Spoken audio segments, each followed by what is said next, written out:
Welcome back. I'm Gary Parr. And I'm Debbie Rowley. You're listening to the midweek version of Fiber Talk, that twice weekly podcast for people who stab ground cloth. So I don't stab ground cloth. I use a tapestry needle, which is blunt. Oh, so you gently pass your thread through this. Okay, right. Yes, exactly. Okay. And I very carefully ease it in with my laying tool. Okay, good for you. I stab. Okay. Yeah. You just ease it in all you want. I stab. Okay. Okay, so this past weekend was the Nashville market, and videos are up and going up, and whatever podcasts. So check out the YouTube channel and WeTalkFiber.com to see all the new intros from the Nashville market, and my little video tours of people's designs, and what a fun time at that market. That's a good time. So we got to get more needlepoint people in this thing. There aren't enough. Yeah, I used to show at Nashville, and mostly what I do is counted canvas, and I discovered that even people who had bought from me in the past, I would see them walking around and they would never come in my suite. Oh. And so the return on investment was just not there. Yeah. And so I have stopped showing there. And I don't know if Curdy ever showed at Nashville. I know that Kathy with Needle Delights goes. Nancy from Nancy's Needle used to go. I don't know if they're still there or not, but the needlepoint people have two fabulous markets now. They have one in the spring and they have one in the fall. And so I think that is where they're focusing their efforts. Right. On those two shows. And it seems that the buyers at Nashville are more interested in primitives, Quakers, samplers, that kind of thing. I'm none of those things. So yeah, there's a lot of that. And it's just heavily a cross-stitch show across the board. Yeah. So yeah, it is. Yeah. It is. But, I used to have good markets, and it just kind of dropped away. And so I thought, it's not worth the time and effort that it requires to go and show. It's not worth it. So I stopped. Yep. I miss it. I miss seeing everybody. I miss seeing what's new, the new threads, the new accessories. I miss seeing all of that. And I miss seeing all of the retailers and the other designers and stuff. But, I can't go and play. You got to go work. Yeah. Well, that's the decision you have to make with any trade show of any kind. Exactly. Just for the expense, do I get enough out of it? Yes. And if you don't, you just can't justify it, because that's, people see you exhibiting, and you really, as an attendee, you really don't realize the expense that goes into attending and setting up for a trade show of any size. Yeah. It's significant. And because Nashville's a cash and carry, you have to have everything ready to go in advance. Right. And so it's not just printing the charts and getting them prepared and the new designs and the models. And you also have to put a lot of thought and effort into, how am I going to display this? Right. And there's some expense involved in putting a display together. Yep. And then you also have to have your printed materials, your order forms, your brochures, your business cards. There's a lot of expense involved. Yeah. Well, that's just it. And that's for me now. This was my second year, second Nashville show, and that is as much the fun as seeing the designs is seeing how people set up their shops in those suites. Yeah. It's very creative a lot of times. Oh yeah. Extremely so. Extremely so. So, okay, well, yep, videos, podcasts, did as much as I could in the time allotted, and so I hope people enjoy it and, support those designers. They need help. They don't need help. They need your support. Exactly. So, order from your local needlework store and keep things going. So that's, fun time there. All right, so while I was doing that, let's see, prior to that, you were in Scotland. Yes. Now I have been, last we talked, you were getting ready to leave for Scotland. And I have been dying to hear about your Scotland trip. Well, we were there for 2 weeks, and Rod his company has an office there. We stayed about 3 blocks away, and so he would get up every morning, walk off to work, and then walk back every afternoon. And so, we would have dinner and stuff like that. And so that left me free during the day. And so I had planned some things. And the first thing I wanted to say is, if you look, there's embroidery everywhere.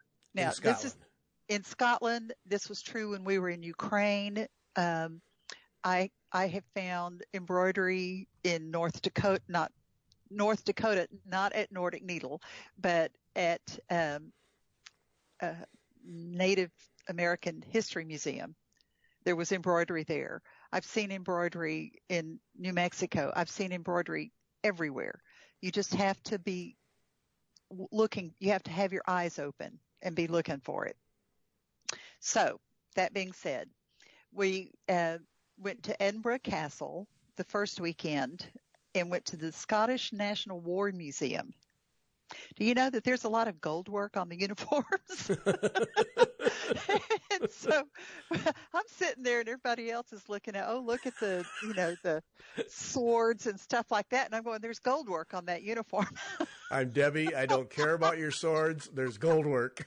There's gold work. And so I'm sitting there with my face pressed up against the glass, looking at the gold work and the different things that were embroidered, which is, and on the way to the castle, there was a working textile mill. Oh. So, of course, we had to go, and it was Sunday, so they weren't working, but we went down and we looked down 3 flights. Okay, and everything in Scotland is hilly, okay, up and down, up and down. And so this textile mill, you walked in on one floor and then went down 4 flights to the textile mill. Holy smokes. Then we had to come back up 4 flights. But right. Anyway, that's where they're making plaids and stuff. And I learned that people can create their own plaids if they want to, because we think about the tartans and the clans and things like that. Well, people have plaids created for their weddings. Oh. Yeah. And, other events, a christening or whatever, and they will commission a plaid to be made for them. So anyway, that was really interesting. And then we also went to the royal yacht, the Britannia, which is moored in Edinburgh. And did you know there's embroidery on the yacht? Why not? Why not? Well, Queen Elizabeth's, her bedroom, it's all on display. And this is a royal yacht where the royal family used to, go make around the world trips, and Princess Diana and Prince Charles honeymooned on the yacht. I mean, there's a lot of history involved, but It's now on display. Well, in the Queen's bedroom, her headboard is embroidered. Well, why not? Mine is too. Oh, wait, no, it isn't. They're going, I can't see it close enough. I want to get in the room so I can look at it closely. So we found embroidery there. And then we went to Stirling Castle, and Stirling Castle is really kind of neat. And again, up and down, up and down, up and down. Yeah. But one of the first things we saw was tapestry studio exhibit. Uh-oh. Alrighty then. Uh-oh. Uh-oh. Uh-oh. Gone through the castle and all that with a guide, and then went to the very end of the castle grounds, which was downhill, to the tapestry studio exhibit. So, and it was really interesting. They had a loom set up and showed how it was being used. There was a video, and I saw DMC wrappers. It was just like, I know what this is. But what they had done was they recreated the tapestries for the Queen's Privy Chamber, and it was the Hunt of the Unicorn or something like that. Anyway, they recreated these tapestries, and they're hanging in the Queen's Privy Chamber. So we went through the exhibit, and then Rod goes, well, we've got to go back up and look at the tapestries again, because now we know what we're looking at. Right, yeah. And like, why wasn't the tapestry studio exhibit right by. But it wasn't. It was in the furthest building away that you could be and still be on the castle grounds. And so back up the hill, back up the stairs. Like, and it was interesting too, because when we were walking up the hill to get to the castle, it's through the town of Sterling. And so there's all these shops and everything. And I'm looking in the shop windows as we're going by. Lo and behold, there's two women sitting in one of the shop windows. One of them is embroidering. She has her work in a hoop. The other one was winding DMC floss onto bobbins. Oh no, there you go. I was like, I can we go in here? And Rod's like, no, we got to get up the hill. We got to go to the castle. And I'm like, I want to go in here and talk to the people, but I didn't get a chance to do that. But no. Here again, embroidery, just right there. Yeah. And, oh man, you could. So you had to pass on the women who were stitching to. Yeah. It was okay. And then let's see. I had emailed a friend of mine who lives in Edinburgh. He is a member of A&G, and he and his wife attend national seminars, and I'd met him there. And so I had emailed him, would you like to get together and have lunch? And he was telling me that the National Museum of Scotland, which was about, half a mile from my hotel, had a display of Scottish samplers. Oh boy. Oh boy. I went, I saw the Scottish samplers. I met Jonathan and Jane Beth for lunch, and we talked embroidery some more. The Scottish samplers are really interesting. They belong to an American collector, and she has like 500 samplers. And so, okay. About 70 of them were on display. And of course, I'm not really into samplers. I don't stitch them. I look at them and can't tell the difference one from another unless there's something really unusual about it. But I did find a sampler there that I really studied, and it was a sewing sample. So girls who wanted to get jobs as a seamstress or, to do fine sewing for a family or whatever would produce a sampler that showed their skills. So it had like a straight seam and basting and joining two pieces of fabric together and a buttonhole and a button that was, they actually made the buttons because purchase buttons were extremely expensive. And so they needed to know how to make a button. Mm-hmm. So there was a button on this sampler, and I really enjoyed looking at that. Yeah. They had a couple of the samplers on display framed in glass so you could see the front and the back. Oh, that would be interesting. Yeah. Now, one of them was very meticulous, and it was difficult to tell the front from the back, and the other one looked like one of my things because there were thread carries all over and knots and all this other kind of stuff. But I enjoyed looking at those. Then I'm Debbie. I relate to that one. Yes, because, if it doesn't show from the front, and it didn't, it doesn't matter what the back looks like. And so, but the most fun thing that I did was I went to the Wemyss School of Needlework. Now, I was pronouncing it wrong. It's spelled W-E-Y-M. Oh, shoot, I can't remember how it's spelled. W-E-M-Y-S-S. W-E-M-Y-S-S. Fiona Wemyss, the Wemyss Castle, yes. Yes, okay. You know how I know that? How? Because Sunday's guest is Phillipa Turnbull. Uh-huh. And Phillipa knows Fiona and recommended that I try to get Fiona to do a show with us. Well, you should.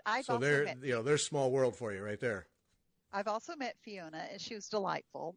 But I met several of so when you go to I was pronouncing it Wemyss, but it's Wemyss. The Y is not pronounced.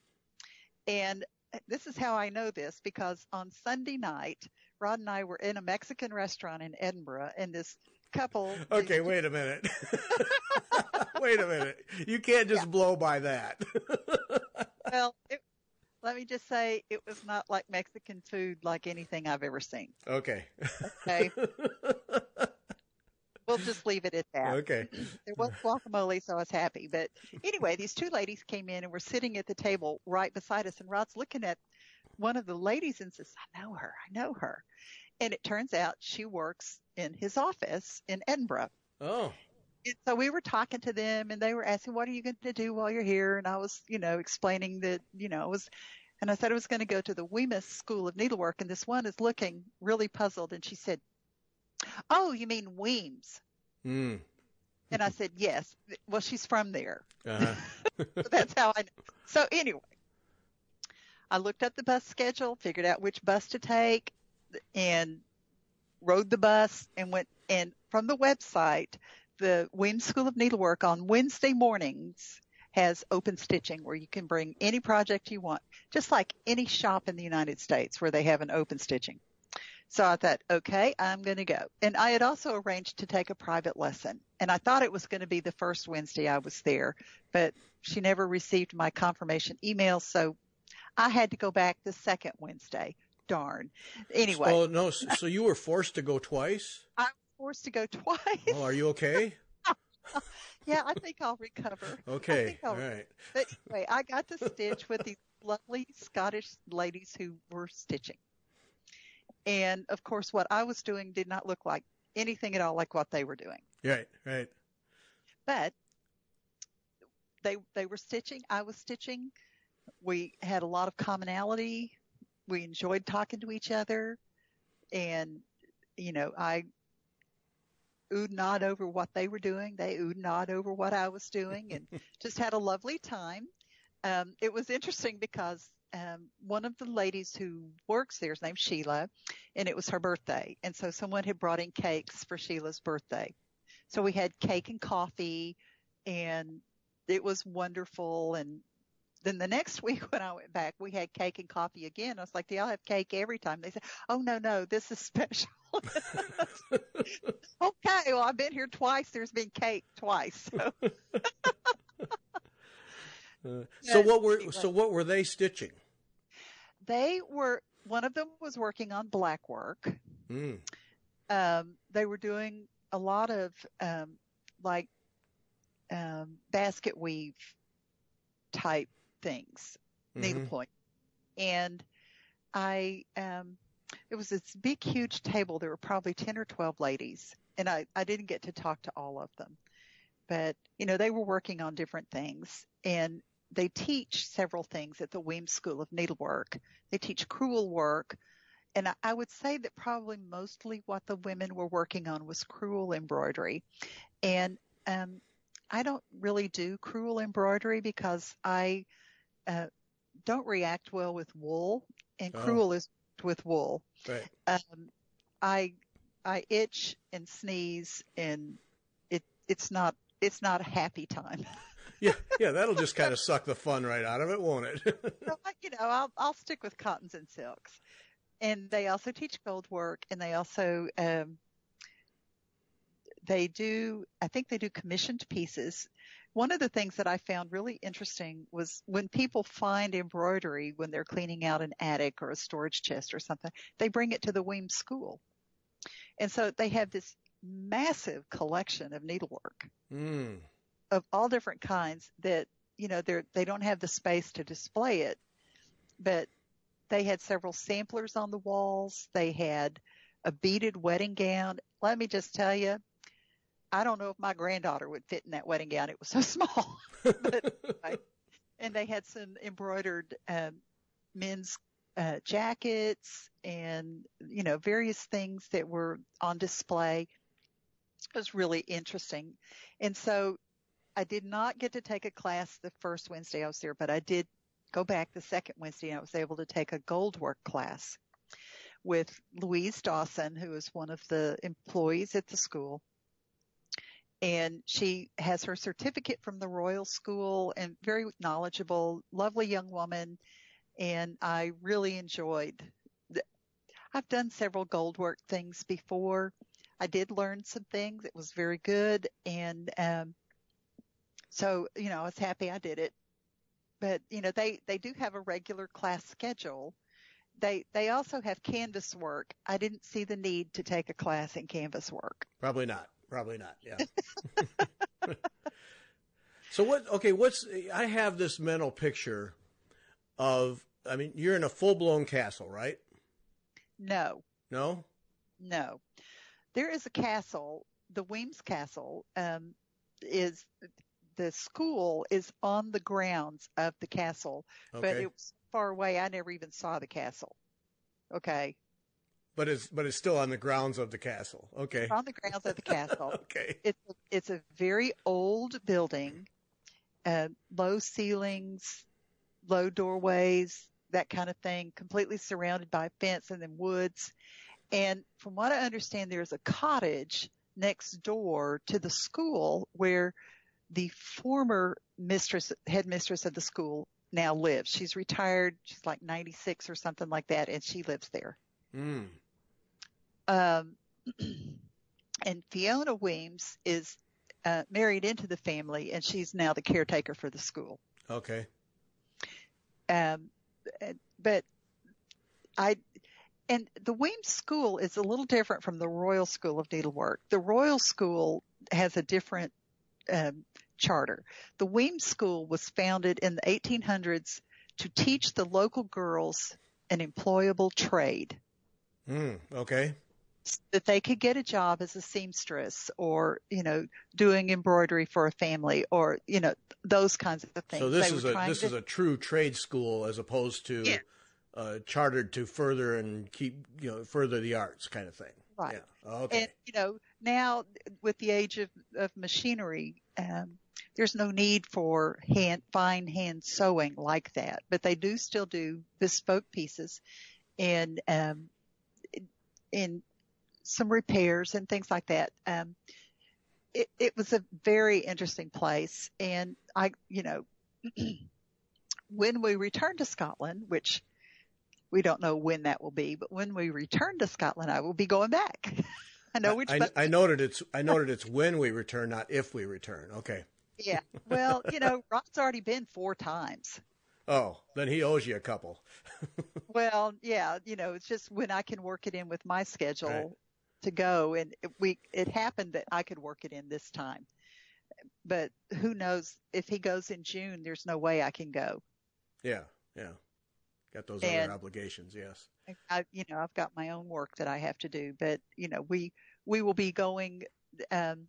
We are talking about when we return, and we're going to go explore Glasgow. And the Royal School has a satellite campus in Glasgow, and so maybe I'll get to take a class from the Royal School and go to Glasgow. But anyway. So what was the class like? I mean, is it in this big darkish room with a big table, or do you sit at individual desks? What's it like to take a class in a place like that? Well, where the school is the stitching room. They have a smaller room where the office is and where people have cake and coffee because they don't want to bring food into the stitching room. The stitching room was like a huge table covered with green. I want to say felt, but I don't think it was felt. It was probably wool, and very well lit. There were lights, like stitching lights at every chair. So you didn't have to bring your own light. You could use one of the lights that they had. They had Lowry needlework stands that you could use if you wanted to. So, very modern, very well lit, but surrounded by antique Scottish samplers in a beaded wedding gown and, all this other stuff. And what I did was a private class. So there weren't other people in the class with me. It was just me and Louise. And they had all of the supplies for gold work there. She packaged up all of my supplies for me in these little cellophane envelopes and labeled them so I'd know what was what so that I could finish it when I got home and things like that. It was, just one-on-one. But they do have classes there, and they have their class schedule on their website. So, and they were getting, someone came to look and see what I was doing, and, can she learn to do that too? And Louise was telling her they've got a gold work class scheduled sometime in March, and she can take the class then. So in a normal class, everybody would be sitting around this big table Yes. covered in green cloth. Right. With a Okay. Lowry stand and a stitching lamp. So you just walked in with needle and scissors and Yeah, well, I had taken stitching things with me because I was on some deadlines for proposals. And so I had to get those done. So I spent a little time not all the time I was there was in my hotel room stitching, but I did spend some time in my hotel room stitching. And because I had to, that's all there is to it. But I had taken a couple of projects with me and the materials that I needed, except for the stretcher bars. But anyway, we solved that issue. But I had 2 projects with me with the threads that I needed and my regular stitching tools and my portable lamp that folds up and is battery operated. And, I had my stuff with me. So I brought my stuff with me. Okay. To the school. Mm-hmm. And then they have all the materials for the actual project. Yes, they had the stuff for the gold work, and they had. She asked. I picked out the project I wanted to do. She asked me what ground did I want to do it on, and opened this drawer where she had all this beautiful silk fabric, and I said, "Oh, let's do the light blue." So then she transferred the pattern to the light blue silk and mounted it with the backing muslin into a hoop for me, and all of that. So, I bought the hoop, I bought the project and the fabric, and she packaged up enough gold work supplies for me so that I could finish the project and the instructions and stuff like that. Yeah. Okay. I mean, this probably won't come out right, but I have to know, or I have to try anyway. Is it a teacher such as that in a school such as that? Is she pretty relaxed with it, or is there an expectation of, no, do it again to get it right? I mean, what is the approach? No, she was very relaxed. And, like we started with a pin stitch. Well, a pin stitch means one thing to me and it meant something different to her. Okay. And so she had to demonstrate the kind of pin stitch she was talking about. And I was like, okay. And I told her about the kind of pin stitch I do on canvas work. And, so it was more, they knew that I was a designer. They knew that I was a teacher.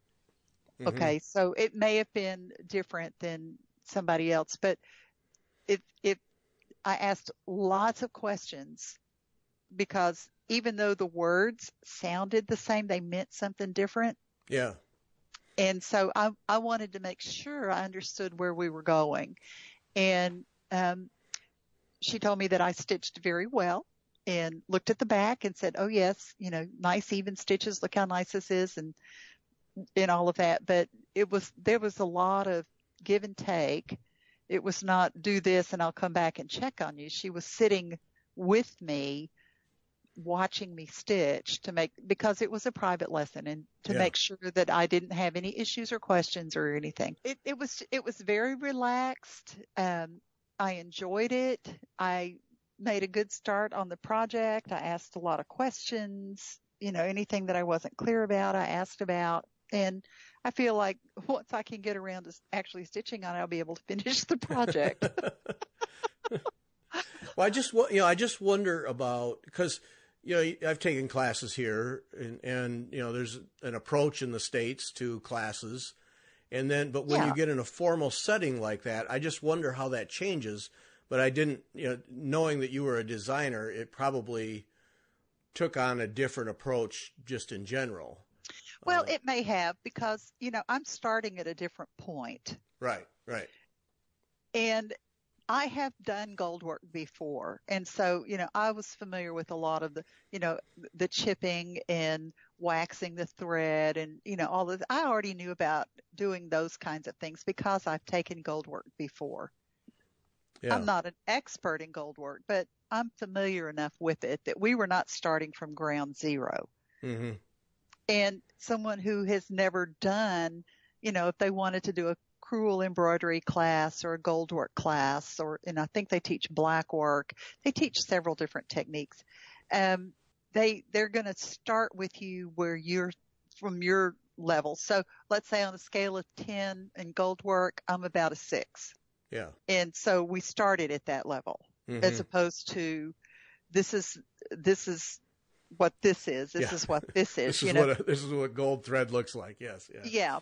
Well, yeah. And so I don't know if I'd be a good representation or not, but I would have every confidence from Louise.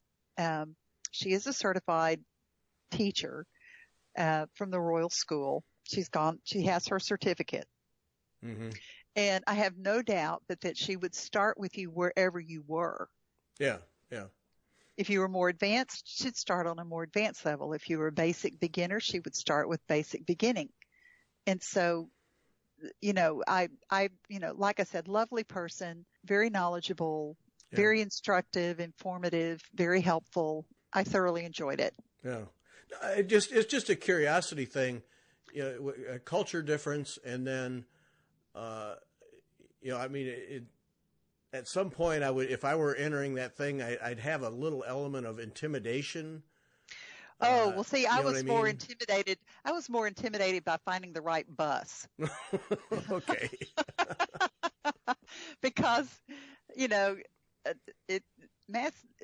mass transit system in Edinburgh was fabulous. We took the tram from the airport to the hotel and then back to the airport. We took the train out to Stirling. We took the bus. I took the bus to Wemyss, and we looked up online which bus I needed to take, where it was going to stop, what time, how much it was going to cost. And so, but I was more intimidated by that than I was going to a stitching place. Yeah. Because I figure a stitcher is a stitcher is a stitcher. And we have, we all speak English, so that was a plus. But I have no doubt. I mean, I talked about stitching when I was in Ukraine with Ukrainians, mm-hmm. even though I was not there for stitching, but we were able to communicate about stitching and cross stitch and stuff like that. Stitchers are stitchers, and I would not be intimidated by anything. Okay. I just, it's just a curiosity thing. And, because to me, I mean, I've never been to a place like that where they, a formal operation with all kinds of history behind it. And so I would just be a little nervous about what I was getting into, but also they were, confident that they're going to do everything they can to make sure I have a good time and succeed. Right. But I also want to maximize, get the most out of it. And right. Well, exactly. And, it was more like a shop with a great big classroom than anything else. I mean, because they had anchor threads and Appleton wools, and you could buy ground fabric and you could buy kits to take with you and things like they had needles and hoops and things like that, stitching supplies that you could buy. I mean, it was pretty much set up like a shop with a great big classroom. Okay. Do they have anything over there that you have never seen equipment-wise? No? No. But then I've seen a lot. Yeah. I've seen a lot. Darn. So the stretcher bars. Yeah. So tell that story because you put it on your blog. I want to know where the stretcher bars were. Well, actually, I thought that I had gotten the stretcher bars out and put them with my stitching stuff to put in my suitcase. When I got home, that was the first thing I looked for. Where are the stretcher bars? I had never gotten them out. No. So they were with all the other stretcher bars. There was not, nice, neat, here's the 4 stretcher bars I needed sitting. So it's not like I just didn't put them in my suitcase. I never got them out to begin with. But I thought that in my mind, all the stuff I'm getting ready to take, in my mind, I had gotten them out and just forgot to pack them. But anyway. You had a moment. You're entitled. I had a moment. I got all my threads together and scissors and my, all the other stitching stuff that I thought I was going to need. So anyway, we get to Edinburgh and I'm unpacking and I go, where's my stretcher bars? Couldn't find them. Could not find them. Well, because they were in Conway. They were not in Edinburgh. They were in Conway. So then I'm like, okay, I had already learned that there was really no place to go buy stitching stuff because Jonathan had told me there were no stitching stores in Edinburgh. If there had been, I would have gone to a stitching store. Right. So I'm thinking, okay, I can use artist stretcher bars. Let me find an art supply store. Well, there was one that was less than a mile from our hotel. And so on Saturday, we got up and we walked to the art supply store, and they had 14-inch bars. That's what I needed. I bought 2 sets, went home, put them together, I had my tacks with me, just no stretch bars, tacked my canvas. You literally had everything but the stretcher bars. Everything but the stretcher bars. But, the artist bars worked. Yeah. They're a lot wider than regular bars. And since I stitch everything on Evertights, it was really hard for me to get my canvas as tight as I wanted it to be, but I managed. But now I did find one thing.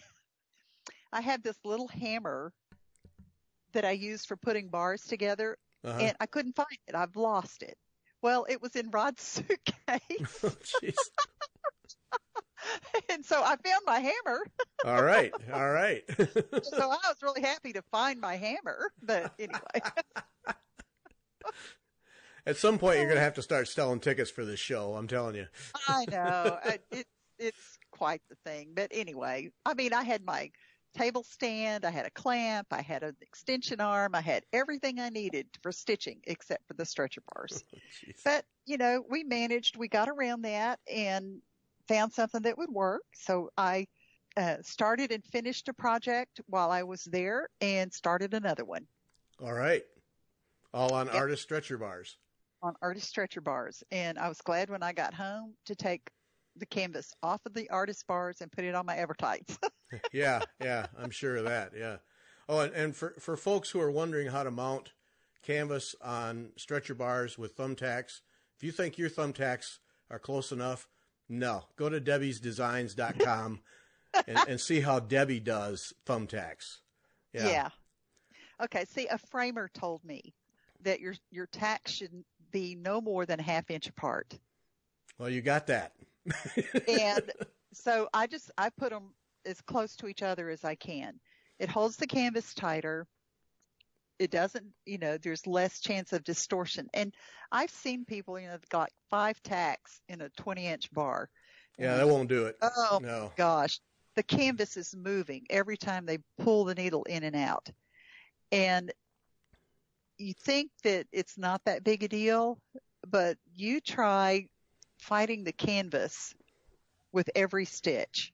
Yep. And then put it where it is completely tight and you're not fighting the canvas. Yep. And it makes a big difference in how you're able to stitch and thread management and just everything. I mean, having your canvas as tight as you can get it makes a world of difference. Yeah.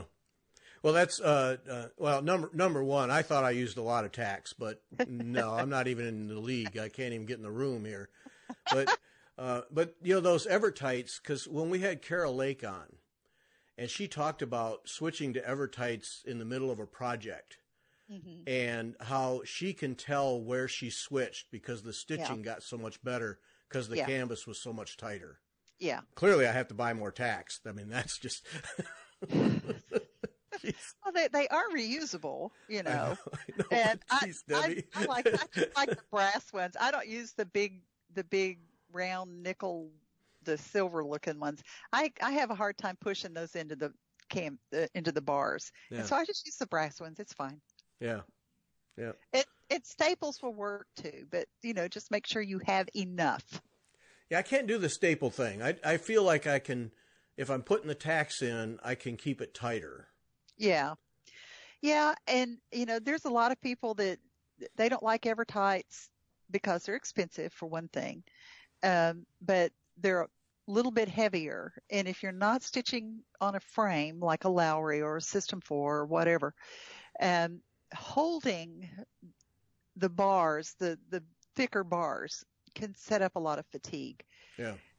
I can get my canvas pretty tight just on regular stretcher bars, but not like I can on Evertights. And so I use Evertights for everything. But then, I'm not having to hold the bar. because I've got my stitching stand. Yeah. Yeah. Oh, I'm a firm believer in having a stand. Boy, I just don't. I want both hands free to stitch. Yeah. Yes, exactly. And, there's much less fatigue. Yep. And I notice if I'm stitching in hand, like I do if I'm doing a hard honor project or something like that, my hand just starts to hurt. Yeah. See, that's the part that starts to just take the fun out of it for me. My hand gets tired, my arm gets tired. And it's just like, I don't want to do this. Somebody hold this for me. Yeah. Yeah. It's like, I need a people. I shouldn't have to be working this hard. Right. This is my hobby. Right. Yeah. Yeah. You come over here and hold this while I stitch. Yeah. Yeah. Or, you rest it against a table and it bangs on the table. Right. And that is so annoying if you're like at the stitching shop or something and you're just stitching and it's banging on the table and it's like, oh gosh, I just know I'm annoying everybody around me. Yep. Oh yeah, no, you gotta have something to hold it. Yeah, I am impressed. I am impressed with people who stitch in hand, either with a hoop or with nothing, especially cross stitchers, because my hands would just get so tired. They must have incredible hand strength over time. Well, they must, but mine just get so fatigued. And, even this gold work that I was doing at the Wemyss School was in a hoop, and she had that clamped into the Lowry so that it was at the right angle and so that I had both hands free to manipulate the gold and stuff like that. Well, gold work, I can't imagine doing that without something to hold your piece. Oh, yeah, because, because you're couching and holding and everything. Yeah. All right. When you go back to Scotland, I'm jealous. Because that's Scotland and Ireland, when it comes to overseas travel. Australia and then Scotland and Ireland are the two places I would go for fun. Well, see, now, I keep thinking Australia would be awesome. And especially I want to go to the two ladies that you talked to. Yes. With the Gallery 70. Oh, yeah.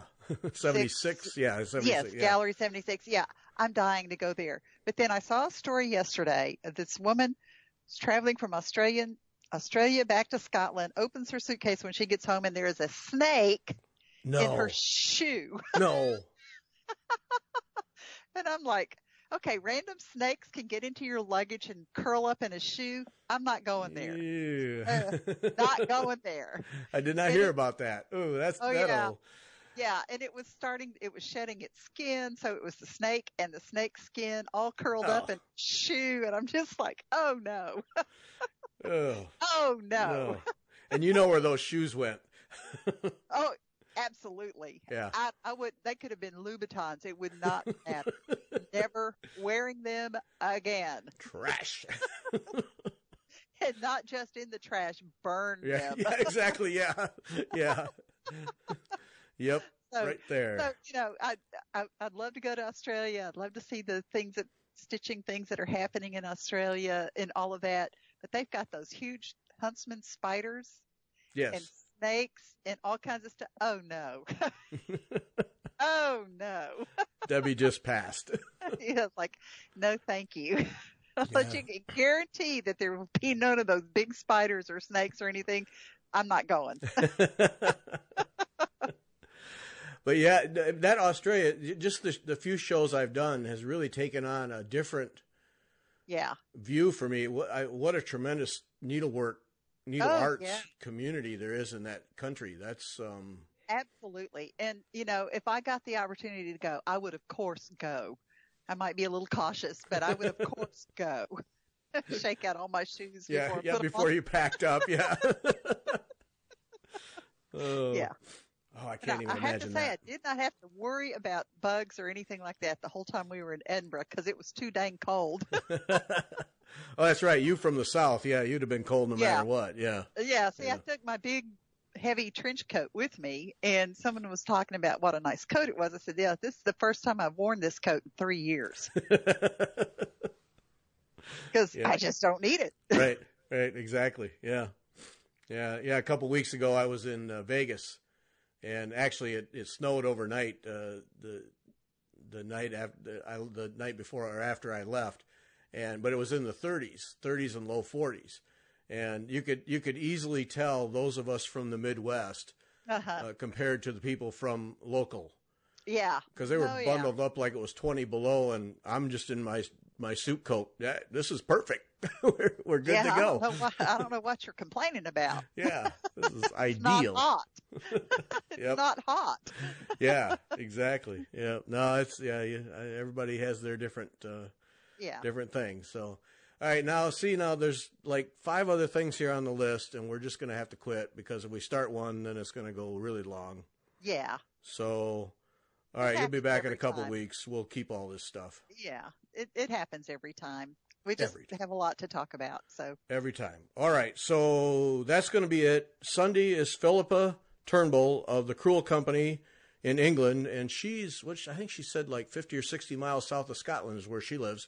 So we get to learn about Crewel and Crewel history, and that is fascinating.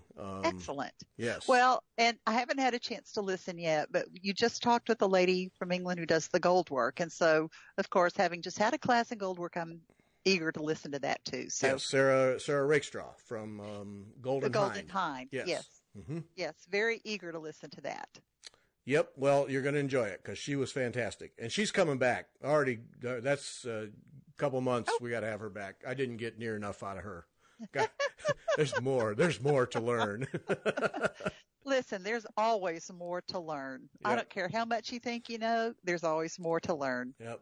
Well, those like Crewel and gold work and some of the white works, the people who know that stuff well are, to me, just absolutely fascinating to talk to. Oh, yeah, absolutely. Yeah, because they know all the history and everything. Oh, yeah. See, and I don't know any history.